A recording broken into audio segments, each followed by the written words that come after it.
Voici une tournure historique. Le Maroc a été le premier pays à reconnaître officiellement les États-Unis. En 1777, alors que l'Amérique luttait encore pour son indépendance, le sultan Mohammed III a vu le potentiel de cette nouvelle nation. Il a déclaré les navires américains bienvenus dans les ports marocains, les traitant comme ceux des pays établis. C'était plus qu'un geste amical, c'était une décision politique audacieuse, à une époque où la plupart des pays d'Europe prenaient un parti pour la Grande-Bretagne ou attendaient de voir qui allait gagner. Le Maroc a donné un coup de pouce crucial à l'Amérique. Les jeunes États-Unis ont acquis une légitimité et un refuge sûr pour leurs navires, d'autant plus que des pirates barbaresques rôdaient en Méditerranée. Imaginez une nation africaine, arabe et musulmane tendant la main à un pays naissant, majoritairement chrétien. Radical pour les années 1770. Le sultan Mohammed III n'ouvrait pas seulement des ports, il ouvrait un dialogue entre deux mondes très différents. Il a parié sur un partenariat futur et l'histoire lui a donné raison. Cet acte de reconnaissance a jeté les bases de l'une des relations diplomatiques les plus durables au monde. La décision du Maroc a transcendé les divisions religieuses, géographiques et culturelles. Ce fut une bouée de sauvetage stratégique et un message puissant. Nous vous voyons, Amérique, vous êtes légitime. Cette reconnaissance précoce allait façonner des siècles de coopération. Et tout a commencé par un geste unique et visionnaire à travers l'Atlantique. La reconnaissance n'était qu'un début, il était maintenant temps de l'officialiser. En 1786, après des années de révolution et de retard, les États-Unis ont envoyé Thomas Barclay à Marrakech pour négocier un traité. Du côté américain, John Adams et Thomas Jefferson ont signé l'accord avec le sultan. Le résultat, le traité d'amitié maroco-américain, le plus ancien traité ininterrompu de l'histoire des États-Unis. Ratifié en 1787, il garantissait la paix, les droits de navigation et le respect mutuel. Depuis plus de 230 ans, ce traité n'a jamais été rompu, un exploit rare en diplomatie mondiale.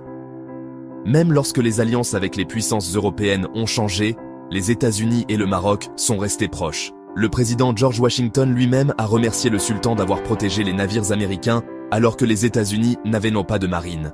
Le soutien du Maroc était plus que symbolique. C'était une sécurité pratique à un moment critique.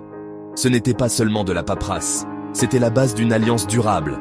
La pérennité du traité témoigne du respect mutuel et des intérêts partagés. À travers les guerres et les bouleversements, cette amitié a perduré discrètement. C'est l'équivalent diplomatique d'une amitié à vie, stable, fiable et conçue pour durer. Et tout a commencé à Marrakech. Avançons rapidement jusqu'au XXe siècle. Le Maroc retrouve son indépendance en 1956 et les États-Unis s'empressent de réaffirmer la vieille amitié. Le président Eisenhower félicite le roi Mohammed V, signalant que l'alliance est toujours importante. La guerre froide fait de la position pro-occidentale du Maroc un atout stratégique pour les États-Unis. Le Maroc reçoit une aide économique et militaire américaine majeure, devenant un partenaire clé en Afrique du Nord. L'accès des États-Unis aux bases aériennes marocaines, comme Ben Guerir, soutient même les missions spatiales de la NASA. Le Maroc abrite des installations de communication américaines vitales, ce qui en fait un centre discret pour les opérations américaines. Des visites de haut niveau entre dirigeants renforcent l'alliance. Au fil des décennies de tensions mondiales, le Maroc se positionne comme un partenaire fiable des États-Unis. La relation va au-delà de l'aide. Elle concerne une coopération profonde et une stratégie partagée. Dans un monde turbulent, le Maroc choisit l'Occident, assurant la stabilité dans une région vitale. Après la guerre froide, de nombreuses alliances se sont estompées, mais les liens entre les États-Unis et le Maroc n'ont fait que se renforcer. Après le 11 septembre, le Maroc a été l'une des premières nations arabes à condamner les attaques et à offrir son soutien. Le Maroc est devenu un partenaire clé dans la lutte contre le terrorisme, partageant des renseignements et aidant à combattre l'extrémisme. En 2004, les États-Unis ont désigné le Maroc comme un allié majeur non-OTAN, un statut réservé aux partenaires les plus proches de l'Amérique. Cela a ouvert des portes à une coopération militaire avancée, à des exercices conjoints et à un accès prioritaire à l'équipement américain. L'exercice annuel African Lion est devenu le plus grand exercice militaire américain en Afrique. Le statut de MNNA a cimenté le rôle du Maroc en tant qu'exportateur de sécurité et allié de confiance.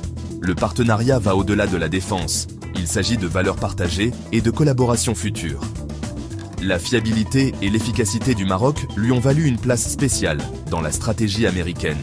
L'Alliance continue de s'adapter, faisant face ensemble aux nouvelles menaces. La relation entre les États-Unis et le Maroc ne se limite pas à la sécurité. Elle est ancrée dans la culture, l'éducation et le commerce. La légation américaine de Tanger, offerte en 1821, est le seul monument historique national des États-Unis à l'étranger, symbole d'une amitié durable. En 2004, un accord de libre-échange a stimulé les échanges commerciaux, faisant du Maroc un centre pour les entreprises américaines en Afrique. Les liens économiques créent des emplois et des opportunités des deux côtés de l'Atlantique. Les échanges culturels et éducatifs, comme les écoles américaines au Maroc et des milliers d'étudiants marocains aux États-Unis, créent des liens personnels. Ces liens interpersonnels sont la véritable force de l'Alliance. Des films hollywoodiens au Maroc au jazz américain à Casablanca, le dialogue culturel est vibrant. La relation est visible dans la vie quotidienne, pas seulement dans les livres d'histoire. C'est un partenariat vivant, en constante évolution et enrichissant les deux nations. L'amitié est autant une question d'expérience partagée que d'intérêt partagé.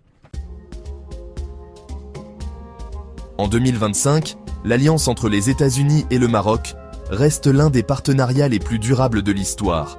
Elle a commencé par un geste audacieux et s'est développée en une alliance à multiples facettes, bâtie sur la confiance, la sécurité et la prospérité. Dans un monde d'alliances changeantes, la stabilité et la position stratégique du Maroc le rendent plus précieux que jamais. L'avenir exigera des liens économiques plus profonds, en particulier dans des domaines comme les énergies renouvelables et la technologie. La coopération en matière de sécurité continuera d'évoluer pour faire face aux nouvelles menaces. L'Alliance a survécu parce qu'elle s'adapte, trouvant toujours un nouveau but. Sa force réside dans le respect mutuel et les intérêts partagés. Ce n'est pas seulement une histoire du passé, c'est un atout stratégique pour l'avenir. Lorsque deux nations trouvent un terrain d'entente, leur partenariat peut vraiment résister à l'épreuve du temps.